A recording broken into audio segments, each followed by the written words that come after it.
It was late, later than I usually stay up, the kind of quiet where even the old floorboards forget how to creak. The air still and warm, like something in the house had stopped moving just to see what I'd do, and I had no intention of doing. Anything out of the ordinary. Not that night. Not after the week I'd just had. But when I walked barefoot into the kitchen wearing a robe that wasn't mine, hanging just loose enough to catch the air as I moved, and saw him standing at the window with a mug in his hand and his back half turned, the entire house felt different, like the walls had moved closer and were waiting for one of us to speak. He didn't look right away, didn't startle or shift, like someone caught out of place, just stood there in that slow, deliberate way of his that made every still moment feel like it had weight. And when he finally did glance over his shoulder and let his eyes rest on me, not just pass over, but actually land and hold, he didn't smile or nod or clear his throat the way polite men do. He just watched for a beat longer than he should have, then turned back to the window as if the glass had something more important to offer than the woman behind him in a robe she hadn't meant to wear, and I don't know why, but I stood there too, frozen in that soft kitchen light, holding an empty glass and pretending it wasn't something I wanted to remember. I didn't say a word, just filled the glass at the tap, drank half of it with both hands like a child at a fountain, and when I set it down, I felt his eyes on me again through the reflection. Not in a way that said anything obvious, just a silent flicker of presence. Like he knew I wouldn't walk away right away. And he was right, I didn't. I waited, pretending I was looking for something in the fridge I already knew was empty. Anything to stretch out the moment. Anything to stay in that thick, unspoken space where nothing had happened but everything already felt different. When I finally went back to the guest room, I didn't turn on the light, didn't pull the covers right away, just sat at the edge of the bed and looked at my own hands for longer than I cared to admit, thinking about how strange it is to feel seen by someone who's supposed to see right through you, someone who's been around long enough to treat you like part of the furniture, not a woman standing in a robe she shouldn't be wearing, and I told myself it was nothing, just a moment, just a shared silence in a dark kitchen. But part of me knew that kind of silence doesn't just happen, it builds. It gathers like heat in a room with closed windows, and sooner or later something has to open. The next morning, I avoided the kitchen altogether, waited until I heard the front door click shut before creeping in to make coffee, and found a fresh mug already set out on the counter, plain white, same kind he used, sitting there empty like an invitation I wasn't supposed to notice. But I did, I always did. And even though I told myself not to read into it, I washed it, filled it, and left it exactly where it had been before, as if nothing had moved, as if I wasn't starting to memorize the sound of his shoes across the tile or the way his breath sounded through the vents when he stepped into the shower upstairs. Didn't come back to this house expecting anything but quiet, the kind of quiet that lets you rebuild your routines and forget what your life used to sound like when someone else was still pretending to love you. And I didn't come here looking for comfort either. Not from her, not from him. I just needed space. Somewhere familiar enough to feel like it had walls, but distant enough that no one would ask how I was sleeping or why I kept checking my phone when I already knew no one was calling. When my mother handed me the spare key, she didn't ask questions, didn't mention the fight or the apartment or the voicemail I never returned. She just said she'd be heading upstate for a few days, told me the place was all mine, said he'd be around but kept to himself. And that was that. And I believed her, I really did, because he always kept to himself, always moved with the quiet confidence of someone who didn't need to explain where he'd been or what he thought about anything at all. And I'd always found that calming in a way, until now. The house hadn't changed, not really, but there was something different about the way it held its breath now. Like every corner remembered me slightly wrong and didn't know whether to offer comfort or distance. And maybe that's what made the air feel heavier than it should have, because it wasn't just the furniture or the familiar layout or the creak in the hallway that always hit on the third step. It was that feeling of being known too well in a place where nobody asked anymore. And somehow that made every silence louder, every ordinary moment a little sharper, like the walls had started watching. I stayed in the guest room at the end of the hall, the one that used to be hers before she married him and moved everything upstairs, and though the bed had new linens and the carpet was different, the dresser still stuck on the second drawer, and the closet still smelled faintly of cedar and something floral she probably used back in the 90s. And I told myself I liked that it hadn't all been erased, that there was still some trace of before, But maybe I was just looking for reasons not to pack up again and leave. It was the second morning when I pulled one of the old laundry baskets from the hallway shelf and found a folded t-shirt that wasn't mine. Soft cotton, faded collar, probably his, probably clean. And I slipped it on without thinking because I'd slept in something thin and didn't feel like digging through my suitcase again. And when I walked into the kitchen half an hour later and saw him standing there at the sink with the morning paper folded just so beside him, he didn't react. Not really. Just glanced for a second too long and then went back to rinsing a glass like it didn't matter. But something in my stomach flipped anyway. I sat at the table drinking coffee that was already brewed, wondering whether he always made a full pot or just started since I arrived, and we didn't speak. Not even about the weather, not even about her. And there was something strange about how natural that felt. How easy it was to share space without sharing words, and maybe that's what started to get under my skin. Not that anything had happened, but that it all felt so close to something that could, if either of us just moved an inch the wrong way. That afternoon, I walked past his office and saw the door open, not wide but enough to see inside. And on the desk was the mug I'd used the night before, the one I'd rinsed and left beside the sink. And it wasn't just that he'd taken it into his space. It was the way it was positioned. Not pushed aside or forgotten, but centered, as if it had been placed deliberately, like it belonged there now, like I did, and I know how that sounds. I know it doesn't mean anything. But there are some things you just feel in your body before your brain gets permission to call it real. That night, I lay in bed staring at the ceiling, robe folded on the chair, my hands resting flat against the sheets like they were waiting for a signal I didn't want to name, and the image of him at the window kept repeating in my head, the light hitting his jaw in that dull way that makes everything look softer than it really is. And I realized I didn't know what he looked like when he wasn't in shadows. When he wasn't watching from behind glass or half doorways or the edge of something that wasn't meant to be a line, but had started to feel like one. I got up, went into the bathroom, splashed cold water on my face just to feel something that wasn't confusion, then stood at the mirror for a long time, watching the way the t-shirt clung to one side more than the other, how the curve of my collarbone seemed more noticeable under the faded gray cotton, and I thought about the look he gave me that first night. Not hungry or aggressive or even curious. Just still, the way a person looks when they already know what they're about to do but haven't decided when. I didn't sleep much after that. Didn't dream either. Just lay still with my eyes open, listening for his footsteps in the hallway. Not because I wanted anything to happen. Not because I was afraid. But because some part of me had already begun choosing. And the scariest part wasn't whether he'd crossed the line. It was whether I'd let him.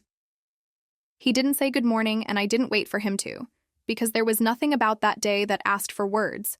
Just the clatter of forks on ceramic, the scrape of a chair being pushed back, the hollow rhythm of coffee dripping behind me while I washed a pan that wasn't dirty, just so I wouldn't have to look at him too long, while he knelt under the window adjusting the handle that always stuck, and I could hear the way his knuckles tapped the metal with that same calm patience he used when assembling furniture, deliberate and silent, like the kind of man who never forced anything into place but expected it to hold just the same.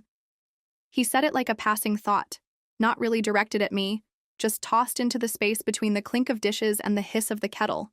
Something about how she never liked silence, that she always filled it with the radio or a list of things that didn't matter, that she'd talk to herself if no one else was around.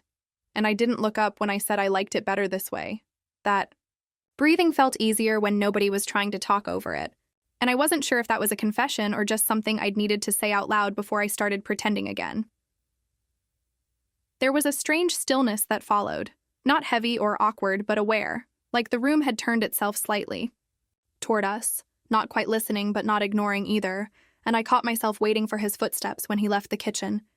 The way his heel dragged just enough to leave a sound trail behind him, how he coughed twice on the landing before disappearing into the laundry room, and I realized I'd been measuring time by his movements since I got there, counting hours and footsteps and coffee refills, anchoring my mornings to the sound of the front door closing and his keys landing in the same spot on the counter.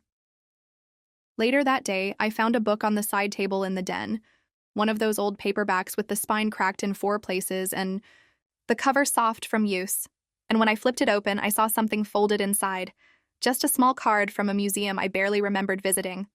My handwriting still clumsy and curved the way it used to be before I grew out of keeping things like that, and I knew I had slipped it between those pages years ago as a joke or a keepsake, or maybe just to see if he'd ever find it. But what caught me wasn't that it was still there. It was the way it had been smoothed flat, like someone had opened the book more than once, like someone had kept it from curling or fading or being lost. We spent the afternoon organizing boxes in the back hallway closet, and he moved around like he always had, efficient, unbothered, measured. And when I needed to reach the top shelf, he pulled the step stool without asking, held it steady with one hand on the frame and the other near my knee, and I climbed. Like it didn't mean anything until I slipped just slightly, and his hands caught me fast and firm around the waist. Not grabbing, not pulling, just catching. And I felt the warmth of his grip through the fabric of my shirt before he let go. Slower than necessary, but not slow enough to accuse. And neither of us said a word as I stepped down and dusted my palms on my jeans like it hadn't happened. It was hours later when he opened a bottle of red and poured a single glass without a word, leaving it near the edge of the table like a question with no mark at the end. And I didn't ask if it was for me because I already knew it was. Just like I knew he wouldn't sit and wait for me to drink it, that he would walk away into the living room and pretend to read the newspaper while I stared at the glass and wondered if it tasted the same as it had before. Everything in this house began to shift beneath my feet. I drank the wine slowly, not because it was particularly good or because I was trying to savor it, but because every sip gave me an excuse to stay seated in the quiet without doing anything else, without crossing any more invisible lines. And by the time I reached the bottom of the glass, the house felt heavier again, not from the drink, but from the way the walls seemed to bend slightly inward the longer we avoided looking at each other. And when I walked past the living room on my way to the bathroom, I caught his reflection in the television screen. Not his face, just the outline of his frame, still and angled, as if he had been watching something before I entered the hallway, and now was simply listening. He left the bathroom door cracked open after his shower, not wide but not fully shut either, just enough to let the steam curl into the hallway and remind me that someone else's heat had filled the space before mine, and I stepped toward it. Without thinking, just a few feet, just far enough to hear the water stop and the sound of a towel being pulled from the rack. And I stood there for a second, holding a clean towel I had pulled from the linen shelf earlier, the one with the stitched border that she never liked because it didn't match the others. And when he stepped into the doorway with damp hair and bare arms, I handed it to him without meeting his eyes. But I felt his pause, the breath he took before reaching for it, careful not to touch my fingers but lingering just long enough that I noticed he wasn't in a hurry to move away. I stayed in my room that evening, not hiding exactly, but keeping myself behind a boundary I couldn't quite define. And while I read a few pages of something I wouldn't remember in the morning, I kept one ear open for the creak of the staircase or the familiar soft thud of his mug against the counter, the sounds I had begun to rely on without admitting it. And when the night stretched long enough for me to think he'd gone to sleep, I finally closed my book and turned off the light, but I didn't close the door all the way. Not because I wanted him to enter, not because I expected anything, but because I wanted to know if he would. I heard him before I saw him, the shuffle of his feet against the rug, the brief pause near the kitchen, the slow movement down the hallway as if he was checking the locks, or maybe just walking the house the way men do when they need to feel in control of something. And when the steps stopped outside my room, I froze, not from fear, but from the overwhelming clarity that something was about to be set in motion, something that couldn't be reversed with apologies or silence. He didn't come in, didn't knock, didn't say my name, just stayed there on the other side for a long moment, before I heard him step inside quietly, not all the way, just enough to be part of the room. And he didn't look toward the bed, didn't try to see if I was awake, just crossed the space slowly and placed something on the desk near the window, something that made the wood click softly, something that I didn't recognize until the morning light filtered in and I saw it clearly. It was my old notebook, the one I had buried under sweaters in the back of the closet, the one with the warped edges and bent corners from too many moves and too much dust. And when I flipped it open, it fell directly to a page I didn't remember writing, but the words were mine, scrawled in the kind of ink I stopped using years ago. A single sentence underlined twice without explanation. "You look different now." And I didn't know what unsettled me more, The fact that he had found it, or the fact that he knew exactly which page mattered. The message came in just after I'd changed into a clean shirt. Not because I had plans, but because something about the way the afternoon dragged made me feel like I needed to shed the one I'd worn through the earlier hours, the one that had soaked in the scent of the closet, and the hallway and the kitchen where we kept pretending time didn't move the same anymore. And when I saw her name flash across the screen with a short line of text that read, "Change of plans, staying one more night," I didn't know whether the sound that escaped my throat was relief or warning, only that I read it twice. Once fast like it didn't matter, and once slow like it did. And then I set the phone face down and left it there, untouched for the rest of the day. The light outside had already started to shift by the time I found him in the kitchen. Sleeves rolled up, the fridge door open, his back turned like always, and I offered to help without expecting a yes because he never answered directly, just made space beside him like he didn't mind me there, like I was already part of the room. And I cut vegetables while he seasoned the meat, and neither of us spoke except to pass salt or slide a bowl closer. And the silence didn't feel heavy anymore, just deliberate, the kind that builds something out of breath instead of sound. And when he turned to light the candles, just two, low and wide on the table we rarely used for anything other than sorting bills or leaving grocery lists, I noticed the playlist. In the background wasn't random, because the song playing was the same one I'd looped earlier that morning in my headphones while folding towels, and I hadn't mentioned it, hadn't played it out loud, hadn't even looked it up on the main speaker. But here it was, playing through the house like a message I wasn't ready to receive. We ate slowly, the way people do when they're trying to make something last, not because of the food but because of the pause it gives you between decisions. And we barely looked at each other except when passing dishes, but I could feel the air thickening every time he leaned just a little too close, not enough to touch, not enough to claim, but enough to remind me that I was sitting too still and breathing too deliberately. And when I reached across to grab the water pitcher, his hand brushed mine, just barely. And neither of us flinched, but neither of us smiled either, because that would have made it something, and we were still pretending it wasn't. Later, while I rinsed the plates and he wiped the counter behind me, I felt him move closer, just a shift in the air that told me he was standing directly behind my right shoulder, and I kept my hands under the water, pretending the temperature was what made me still. Pretending I didn't feel the way his breath slowed for a second, before his hand reached forward to grab the towel hanging beside me. And in that moment, our shoulders aligned so precisely, I thought for a second we'd become part of the same shadow, and I don't know if he froze first or if I did, but we both stood there without movement, without breath, without exit, until I turned my head, slightly, just enough to see him from the corner of my eye, and when our gazes met, neither of us looked away. He didn't lean in, and I didn't step back, and still everything between us shifted, like something unspoken had been waiting for permission, and now it was too late to pretend we hadn't already given it. And I don't know who moved first, or whether it was even movement at all, but suddenly we were facing each other fully, and the space between us had vanished, and it wasn't urgent or rushed or reckless. It was slow and terrifying and grounded. The kind of moment that doesn't knock, but simply walks in and waits to be noticed. And his hand came up, not quickly, but like he'd thought about it before, resting against the side of my face with a warmth that made me forget every other time someone had touched me without looking at me first. The kiss wasn't soft exactly, but it wasn't rough either. Just certain. Like we had both arrived at the edge of something we didn't name but understood too well to deny. And it lasted a moment longer than it should have. Not enough to call it surrender, but far too long to call it mistake. And the strangest part wasn't that I didn't pull away. It was that he didn't either. The moment after was worse than the moment before, not because anything was said or broken or clarified, but because nothing had. Changed visibly, and still everything inside me had rearranged itself without asking. And he looked at me the way someone does when they know they've already stepped across something permanent but can't yet see the cost. And for a long breath, we stood there just staring at each other like maybe eye contact could rewind whatever had just passed between our mouths. And neither of us moved until the light from my bedroom pulsed faintly against the wall, reminding me I had left my phone charging beside the bed, and that someone else still existed beyond the kitchen walls. It took my brain a second to register.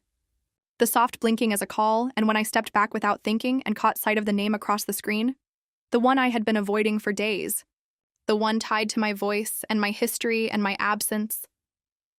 I stood frozen as the image of her face hovered, waiting to connect, and I could feel him behind me, silent and still, watching as my thumb hovered but never pressed, and the moment stretched. So long I felt my chest tighten, not from guilt, but from clarity, the kind that comes when you realize you've already made the choice before the question even formed. I didn't answer. I let it ring until the screen went dark again, until the room stopped reflecting her face and returned to its muted, half-lit stillness. And when I turned back around, he was no longer standing close, had stepped toward the doorway like he wasn't sure if staying would undo the one moment we'd both let happen. And I could feel his breath just faintly behind the last thing he said, which was nothing at all, before he left the kitchen without a word, without looking back, and the hallway swallowed his figure like it always had, quiet and sure, and full of things that didn't need saying to be understood.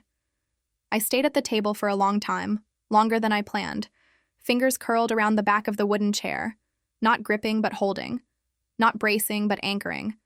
And when I finally moved, the sound of the chair sliding back felt louder than it should have, as if the house itself had paused to see what I'd do next.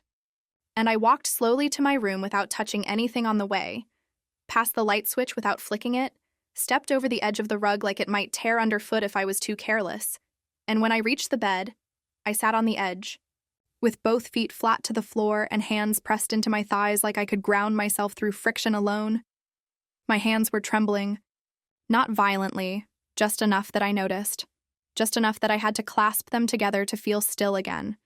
And it wasn't fear or shame that moved through me. It was something else, something sharp and electric and unsteady, like my body had decided it wasn't willing to return to neutral now that it had remembered what it was like to feel wanted by someone who didn't speak in questions but in presence, who didn't fill space with apology or assurance but with the kind of certainty that makes you wonder if it was always there and you just never looked closely enough to see it. I lay down eventually, not to sleep but to stop moving, pulled the blanket halfway over my legs, rested my head against the cool side of the pillow, closed my eyes, not because I was tired, but because the dark behind them felt safer than the stillness in the room, and my body pulsed with the echo of something I didn't yet have words for, something that wasn't exactly wrong but also couldn't be right, and I stayed that way for what felt like hours, still and weightless and suspended between two lives, the one I had stepped out of and the one I hadn't fully entered. Around 2 a.m, I got up again, not out of restlessness, but because my skin still remembered the weight of his hand, and I couldn't lie there any longer pretending it didn't. And I walked to the bathroom barefoot, the floor cold under my arches, and turned on the soft side, light above the sink, not the overhead one, because I didn't want to see myself in full, not yet. And when I stood before the mirror, I didn't flinch or look away. Just tilted my head slightly until I found the exact spot his fingers had rested, the curve just beneath my cheekbone where warmth had gathered, and I lifted my own hand and pressed there gently, not to recreate but to confirm, and it was still there, that phantom heat that lingers when something has crossed under the skin without permission. I watched myself like that for a while, unmoving, one hand at my side, the other against my cheek, and I wasn't thinking of what would happen next or how to undo what had been done, or what it meant that I hadn't felt this awake in years. I was only thinking about the way he looked at me in the moment before the kiss, not hungrily or desperately or even affectionately, but with the kind of calm knowing that says I see you and doesn't ask to be seen back, only waits. The strangest thing wasn't how quiet everything became after the kiss, or how easily the days started slipping past without anyone mentioning what had happened in that dim kitchen light. It was how normal the patterns remained on the surface, while underneath every movement felt like it was being recorded by some invisible camera, with a slow zoom lens that caught every breath too carefully, every glance too clearly.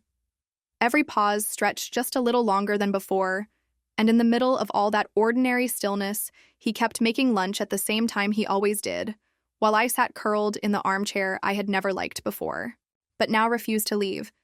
A book open on my lap that I didn't really read because the air between us had changed and pretending it hadn't was the only way I knew how to keep breathing. When I walked into the hallway wearing one of her old sweaters that still smelled faintly of the cedar closet and a brand of detergent she hadn't used in years, I didn't expect him to say anything, but he looked up from where he stood near the bottom step and let his eyes trace the edge of the sleeve where the thread had unraveled slightly, before saying without inflection that she had never liked warm clothes, always complained they made her feel trapped. And I shrugged without turning fully toward him, and said that I wasn't her, and he didn't argue or explain, just watched for a second longer, and then turned back toward the cupboard like he had only spoken to hear the answer, not to judge it. That afternoon, we carried old boxes from the garage to the storage bench near the back door, boxes filled with things no one wanted to deal with, but neither of us had the energy to throw away. And when I climbed the stool to reach the top shelf where she used to hide Christmas ribbons and expired coupons, I lost my balance for just a second, and before I could step down properly, he was already there, one hand firm on the ladder, the other at my waist, steadying me without hesitation. And when I landed awkwardly on the floor, his hands didn't fall away immediately, but stayed there just long enough to make the air between us catch again, not from surprise, but from memory. By the time evening came, I needed a shower more than anything but took it slowly, washing my hair twice, though it didn't need it, letting the steam blur the corners of the mirror and my thoughts along with it. And when I opened the door, still wrapped in the thick towel she had always insisted on keeping despite the fraying edges, he was in the hallway again. Not close, not moving, just standing like he had forgotten where he was going. And he didn't speak or shift his weight or glance at the exposed skin of my shoulder. But he didn't leave either, and the space filled with something dense and shapeless that pressed against my ribs even after I walked past him without a sound. That night, when I came back down to make tea, the second bottle of wine was already open, sitting on the table without ceremony, 2 glasses beside it even though no one had said a word, and I poured half a glass without asking why or for whom, sipped slowly while leaning against the edge of the kitchen counter like I didn't notice. The rhythm of his steps near the living room where the lamp cast too little light for anything but shadows, and when I sat next to him later on the couch, we didn't touch, didn't lean, didn't say anything, but I could feel the warmth of his body through the fabric of his sweater and the cushion between us, and it was that heat, not the wine, that made my hands fold together tightly in my lap like they were trying not to ask for anything they couldn't take back. I don't remember how long we sat there, or what played on the screen in front of us because the volume had been turned down low enough that I could barely hear the dialogue, and most of the scenes blurred together in that way movies do when your body is present, but your mind is caught in the space between 2 unfinished thoughts. And I didn't look at him directly because I didn't need to, because everything about him was already inside the way I breathed, the way I shifted my legs, or curled my fingers against the fabric of the blanket across my knees. And when the credits finally rolled, I stood up slower than usual, as if moving too fast might break something we'd both agreed not to name. Later, when I passed by the hallway on my way to the bedroom, I noticed the door to his room wasn't shut the way it always had been before, not clicked closed or pressed tight, but left slightly ajar like someone had stepped through it in a hurry, or left it open deliberately. And I stopped there for a second longer than I should have, long enough to hear the low murmur of his radio and the clink of something being set on the nightstand. And I didn't move forward, but I didn't walk away either, just stood in the darkened hall breathing air that wasn't mine in a house that hadn't belonged to me for years, but somehow still knew the weight of my footsteps. There was no invitation, no glance back, no gesture asking me to cross a line, and still everything in that moment felt like it had narrowed to a single held breath. The kind you don't notice until your chest aches from keeping it too long. And I stayed there for almost a full minute, unmoving, unspoken, eyes fixed on the narrow slice of warm light spilling out from his doorway across the hallway rug, where I had dropped my book just 2 nights earlier and left it there like a marker I hadn't realized I was setting. I didn't enter, didn't speak, didn't knock, just turned slowly and walked back to my room in silence, closing my door behind me not to separate but to steady, not to block anything out, but to give myself a place to fold into. And when I sat on the edge of the bed, I let my hands rest in my lap the way I had on the couch, fingers interlaced, palms soft, the ghost of warmth still clinging to my skin from where his hands had been earlier that day when he'd helped me, down from the shelf without looking at my face. I didn't sleep. Not really. Just drifted in and out of awareness as the light outside turned from gray to black, and the house settled again into its habitual silence, the kind that's never empty but always listening. And every time I shifted beneath the blanket, I could still feel the shape of the couch cushion where his knee had pressed just barely too close, the softness of the towel against my shoulders when I'd passed him in the hallway, the way his eyes hadn't followed me and still felt like they had. When the wind outside picked up sometime around 4, I got up and opened the window, just a crack to let it in. Not because I needed air, but because I needed to feel something real against my skin. Something that hadn't been held in silence or stored in the linen closet or poured slowly into a glass without asking. And the chill that crept in was sharper than I expected. Not unpleasant, but grounding. Like it reminded me that time still moved forward even in houses like this where nothing changes and everything lingers. I sat back on the bed with the blanket pulled around my shoulders, eyes fixed on the ceiling where a faint crack split across the plaster like a forgotten scar, and I thought about how some things don't have to be said to exist, how some choices are made quietly in the dark, not with action but with stillness, and how two people can sit in the same room night after night pretending not to reach for each other while every part of their body has already said yes. When the phone vibrated the first time, I didn't look at it right away. I just closed my eyes and held my breath like even a short notification could slice through the kind of silence we had been carefully not acknowledging. But the screen didn't go dark immediately, and I ended up picking it up. Not because I wanted to, but because I already knew who it was. And the message, just 3 words, "On my way," hung on the screen like a sentence, and I stared at it not with fear. And not with relief, but with something in between. Something that felt like time had finally found a way to catch up with us. And I slid the phone into the bottom drawer of the dresser, slowly, like it might be listening to the fact that I wasn't going to open it again. And I didn't mute. It didn't lock it, just left it under a folded towel like a version of hope I had quietly chosen to stop carrying. I started cleaning not because the house was messy, but because I needed something around me to look controlled. Needed the cloth in my hand and the shine of the table to distract from the noise building up in my chest. And when I wiped dust from the bookshelf, cleaned the drawer handles, and even smoothed out the old table runner that had been stored in the buffet since last New Year's, I still felt like I wasn't breathing right, like air was pooling under my ribs and refusing to move. So I opened the wardrobe and pulled out the dress I'd only ever seen in a photograph where she was young and certain, and not the version of herself who left and didn't notice how her absence became someone else's space to step into. The dress didn't fit the way it was meant to. The shoulders were too snug, the waist slightly loose, and the hem kept catching behind my knee and rising higher than I was used to. But I didn't change because it wasn't about fabric or fit. It was about how it held the last trace of her scent, faint and almost gone. And it felt like she was watching me through the dress, through the cloth, from somewhere behind memory. And I stood in the kitchen with my back to the doorway, not because I didn't want to see, but because I wanted him to look first, to feel that I wasn't dressed in what had been. And when he entered, I knew it not by footsteps, but by the shift in the air behind me, the way everything tightened slightly as if his breath had entered the room before he had. He didn't speak, didn't move at first, but I could feel his gaze between my shoulder blades. And I didn't turn around because I didn't want to rush the moment, because I needed it to be his first move, and I simply said, not loudly, not with accusation, but in a tone that left no space behind it, "Are you going to say what you're thinking today?" And after that, nothing shifted in the room, but I knew the words had landed because a few seconds later I heard him step forward, slow and quiet, every creak of the floor marking time across my skin. He didn't touch me, didn't reach, didn't try to take my hand, but he placed his palm on the table near mine, not close enough to make contact, just close enough to be undeniable, like he was waiting to see if I'd move first. And I did.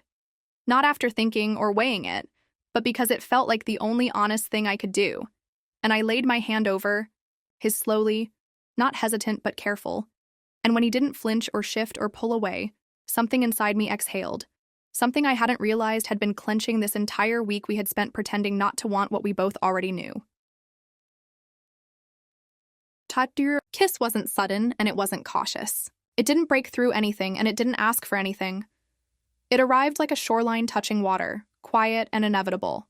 And when his hand rose to the back of my neck, not rough, not urgent, but like he was holding not my head, but the weight of everything we hadn't said, I allowed myself to turn, to lift onto my toes, to close my eyes and let my mouth meet his, not to ignite something, not to prove anything, but to finally acknowledge that this kiss had already lived inside both of us long before it reached our lips. It could have ended there, quietly and without witness, folded into the silence like everything else we'd managed to keep beneath the surface. But when his fingers settled at the base of my neck and my hand rested against his chest, just lightly enough to feel the warmth through the fabric, the front door creaked open in a way that didn't belong to memory, didn't belong to fear, just to timing, and I heard it before I saw it, the unmistakable pause in air that always came before she entered, the brief delay between key and floorboard, the way the house held its breath as if trying to prepare us both for what came next. Didn't turn, and neither did he. And we didn't separate, not immediately, not instinctively, just stayed frozen in the shape we had become, his forehead still close enough that I could feel the exhale he hadn't meant to give away. And the microwave door, made of cheap reflective steel, caught her image perfectly, standing just beyond the threshold with one hand still on her keys, her mouth neither open nor closed. No words, no reaction, only eyes that saw too much too fast. And then she stepped back, slowly, with the kind of restraint that doesn't ask questions because the answers are already obvious. She didn't scream, didn't ask what was happening, didn't call my name, just turned and walked out again with a kind of deliberate calm that made everything worse because there was nothing theatrical to respond to, no explosion to interrupt, no violence to defend against, only the soft click of the door as it closed behind her again like punctuation, like a final period at the end of a sentence that none of us had the right to rewrite. We didn't move, not for several seconds, not even enough to break the kiss properly, just hovered there in the half-light of the kitchen like statues, too, aware of their own stillness. And it wasn't until his hand finally dropped from my neck and mine slipped away from his shirt that I realized my fingers had gone cold. Not from the air, but from the sudden absence of whatever had just held them in place. He stepped back first, not with guilt, not with shame, but with the careful movement of someone pulling away from a flame they had let burn too long. And he didn't look at me when he left the room, didn't speak, didn't wait. Just walked out into the hallway like that part of him had already detached. Like there was nothing more he could offer except distance. And I didn't follow. Didn't ask him to stay. Didn't whisper anything after him because there was no language left that didn't sound ruined by what she had seen. The room felt hollow when he was gone. Not empty, but stripped. Like the walls had been peeled back to expose something neither of us had been ready to name. And I stood there for a while with my hand still hovering near the table, not touching. Not resting, just existing, until the quiet became unbearable and I let myself sink slowly to the floor beside the chair I hadn't sat in since the day she left. And the tiles pressed cold into the backs of my legs through the thin fabric of her dress, like the house itself had turned against me. I wrapped my arms around my knees not to hide, not to collapse, but because it was the only posture that made sense, the only shape I could make that felt small enough to fit inside what was left of the night. And I stared straight ahead at the lower cabinets and the edge of the dishwasher and the gap between the wall and the fridge, like those things might offer an answer, like they might contain something stable I could reach for, but there was nothing there except the hum of appliances and the dull taste of regret settling behind my teeth. My skin had gone cold. Not like a breeze or an open window, but the kind of chill that comes from inside, when the body remembers something before the mind accepts it. And I pulled my sleeves down over my hands, even though the fabric did nothing to help. Even though what I was feeling wasn't about temperature, but about aftermath. And I closed my eyes not to block out the room, but to see more clearly the image of her face in the reflection. How quiet it had been. How final. I didn't cry. I didn't speak. I didn't move from the floor until the first hint of daylight began to spill across the linoleum in pale streaks that made the edges of the room look softer than they were, and even then I stayed still a little longer, arms around legs, head, resting forward, waiting not for forgiveness or explanation, but for the weight of what had happened to settle into my bones fully. So I would never again pretend I didn't know the cost. The first thing I noticed wasn't that she hadn't returned, but that something had shifted in the air, something subtle and unmistakable, like the way you walk into a room and know someone's been there but left in silence. And at first I thought maybe she had taken a walk to clear her head, or that she was waiting for me to leave before showing up again. But by the next morning, the house still held its unnatural stillness. Not the quiet of sleep or reflection, but the kind that feels like walls are listening to your breath because there's nothing else left for them to hold on to. And when I finally opened the door to her bedroom, I found nothing out of place except that every drawer was empty and the closet rod hung bare, as if she had packed not in a rush, but with the kind of deliberate care that says, "I'm not coming back." Her phone rang once and went straight to voicemail. Then after that, every attempt was met with silence. Not just the mechanical kind, but the hollow type that makes you feel like your words fall into a well. So deep no sound could survive the descent, and I sat at the kitchen table for hours that day, waiting for something, anything. A message, a knock, a neighbor asking if everything was okay. But the house just stayed quiet, and the coffee I poured grew cold without being touched. And still no sign of her. No explanation. No note. Not even the kind of passive-aggressive detail she usually left behind, like an open cabinet or half-done laundry. 2 days passed before he left. And when he didn't close the door hard or make noise collecting his things. He simply vanished the same way she had, quietly, fully, as if the house itself had exhaled both of them, and all that remained was a slip of paper folded twice, and placed beneath my favorite mug with a sentence I still can't read without feeling my throat close around the words, "You made your choice. Don't think I didn't make mine." And I stood there staring at the note like it might change if I looked long enough, like it might take some of the weight off my chest, or explain how a silence between two people can become louder than any betrayal if you let it live long enough without speaking. After that, the house changed. Not in appearance, but in sensation, in the way every door creaked too soon and every floorboard gave too much under my feet, and the walls didn't echo anymore, because there was nothing left to bounce sound off of. No voices, no humming from her late-night TV, no casual movement in the hallway that used to reassure me that someone else was alive in the next room. And I started keeping lights on longer than I needed to. Not because I was afraid of the dark, but because in the dark I couldn't pretend. The space still felt like home. I tried cleaning, again, not to reset anything, but to find some thread of routine that might fool my body into believing I still belonged there. And when I reached for the laundry basket, I found the old sweater. He used to leave on the back of the chair, the one he never wore outside but always seemed to have nearby, and I held it without thinking. Pressing it to my face the way you do when memory has nowhere else to go, and the scent was still there. Not strong, not fresh, but undeniably his.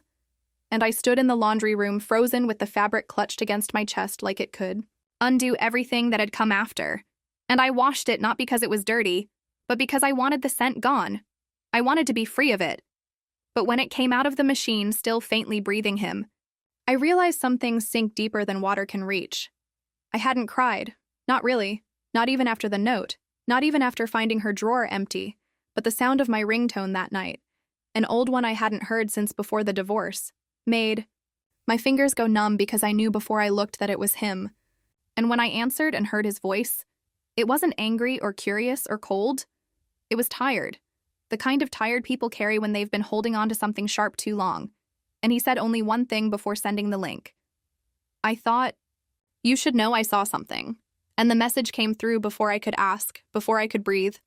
And when I opened it and saw the thumbnail of the kitchen in low resolution and the blurred frame of two figures too close to be explained, I felt my body go rigid in a way I didn't know was possible. I didn't press play right away because some part of me still wanted to believe that maybe it wasn't what I thought. Maybe the angle didn't show enough. Maybe the resolution blurred the truth just enough to leave space for denial. But the frame didn't lie. And the moment I saw myself turn in that kitchen light and the way his hand rested gently on the back of my neck and the way my face tilted without hesitation, I understood with the kind of sharp internal certainty that doesn't wait for language that someone had been watching long before either of us realized we were being seen. And by the time I closed the link, the damage had already bloomed behind, my ribs like something spreading, like something meant to take root where breath used to live. I don't know who placed that camera or why it had been angled that way or how long it had been recording, but I know what it cost me in the hours that followed because the job I had planned to return to, quietly, without drama, sent a single line in response to my application withdrawal. "We've seen enough. This won't be a fit anymore." And the colleague I had once co-founded a project with blocked me without a word, not even a confused message, just vanished like my name had become some kind of infection. And the silence that followed from friends and relatives wasn't loud or cruel, but total. The kind that tells you they've drawn conclusions and chosen not to make space for your version of the story. It was him who called again later that night, not the one I kissed, but the one I had married, and his voice didn't carry anger or resentment, but something colder, something firmer, something like finality. And he said he hadn't told her, that he hadn't planned on ruining anything, that he thought I was doing enough of that on my own. And then he said the line that keeps circling in my mind like a loop I can't stop repeating. You wanted to be alone? Well, now you are. Just don't expect anyone to feel sorry for you. I didn't respond because there was nothing I could say that wouldn't sound hollow, nothing that wouldn't make me feel like I was begging to be seen by someone who had already decided I wasn't worth looking at anymore. And when the call ended, I stood in the middle of the hallway listening to the silence press in from every direction, not because I was scared, but because the quiet had turned dense, unforgiving, the kind of quiet that doesn't soothe but accuses. And I walked slowly through the house as if it were unfamiliar, as if the walls had shifted angles while I wasn't paying attention. I stopped in the dining room where the evening light faded across the floor and the shadows of the chairs stretched, long across the wall, and I sat down on the floor beside the table, the same way I had days ago when the first crack split open everything, and I stared at the cabinet where her teacups used to be, and the counter where he used to leave his keys, and the window where my reflection now looked like someone I wouldn't talk to in a grocery store. And I sat there for a long time, not crying, not moving, just listening to the way emptiness takes up space even when no one else is around to fill it. There was still one cup on the table, one I hadn't put away, maybe because I wanted to forget. It was there, or maybe because I needed some small evidence that something had once been shared here, and I looked at it like it might still be warm, though I knew better. And when I turned to the mirror on the opposite wall, I caught my own shadow sitting next to nothing, my hair pulled back, my eyes dry, my body still, and I said aloud just to hear a voice again, even if it didn't sound like mine. Now it smells like nothing here. Not even me. And I meant it. Not as metaphor, not as complaint, but as fact, because the scent that used to linger in the hallway after her perfume faded, and the warmth that stayed on the cushions where he sat, and even the way I used to. No, I had been in a room by the trace of my lotion on the doorknob. All of it was gone now. Not faded, but erased. Like the house itself had decided to purge everything human from its surfaces. Like it wanted to start over without me. And as I sat there with my back against the chair leg, and my knees pulled up close and my arms wrapped tight around them, I thought not about what I had done or who had left or who might still be watching. From the shadows of a hallway memory, I thought only one thing, clear and sharp and final. I thought it all started that night in the kitchen, but really it began the day I decided to stay.